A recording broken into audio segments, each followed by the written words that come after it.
Hey guys, what's up? Welcome back to Film Sci. Today we'll be going over the military documents that are worth millions on the Pawn Stars. Let's get into the video.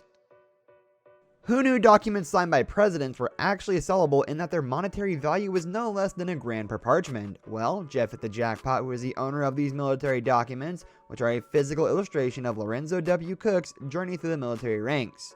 Well, put simply, this one soldier was able to rank from second lieutenant to brigadier general, and that itself is a huge wow. Considering that over 1.4 million soldiers are currently enlisted in the US military, out of which only 230 are capable to be US Army generals, is truly fascinating.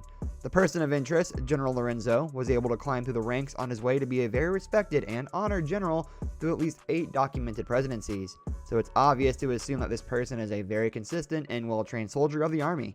Together? Mm-hmm. Oh, great. That's what you want. Johnson.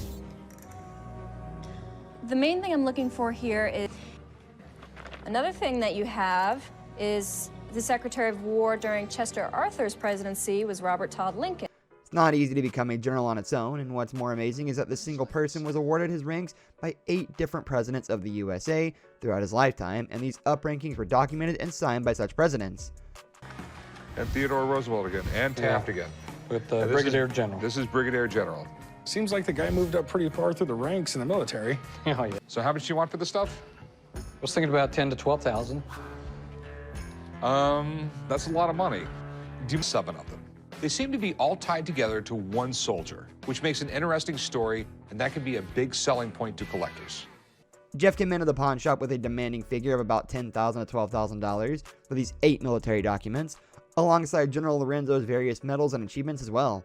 When consulted by a signature authenticator, she mentioned that as a complete package of all these documents and achievements, the documents would have a very high value since they show a unique journey of a very talented and special member of the Army, which is the absolute must-have for any collector out there. And that's much more common in times of war when there are a lot of different commissions. So let's take a look at these here and see if they're all... Let me look at the Roosevelt. Theo. And Taft. Real, we're looking at very little. This one's Benjamin Harrison, right? Mm-hmm. Yep.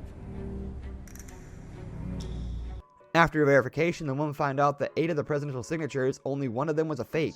Well, it's not really a fake since it was an authorized forgery done by their secretaries, which was common during times for war and such. After all, buying the combined package only cost $2,000 for Jeff, which means any amount of money would be more than enough for him and his planned wedding. So if the woman then confirmed that as a single unit for each document, they wouldn't value for more than $750 to $1,000 each. But all of them put together, counting the one false signature, the minimum amount they are worth is for at least $10,000. What a good news for Jeff that is. That's a big wow factor right there. I came to the pawn shop today to try and sell my military documents that had been signed. Andrew Johnson was president then.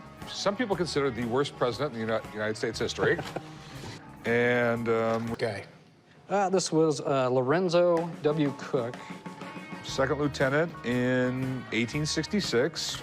Finally, the small bidding war that happened between the two ended up Jeff selling the documents to Pawn Stars for $5,000. He did ask for $6,500 at first, then dropped it to $6,200. But obviously, the Pawn Stars didn't get swayed as they were able to convince Jeff that it would take them at least a year to try and get a collector to be interested in purchasing the documents. And well, Jeff walked home with more than double the amount he paid for. So it's happy days for both the Pawn Stars and Jeff. We look forward to you happy marriage, Jeff, and a good deal for Pawn Stars on getting their hands on these huge money worth military documents.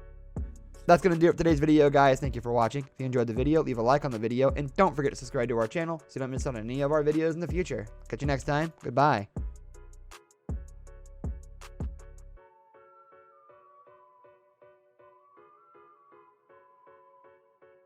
I just like the sound.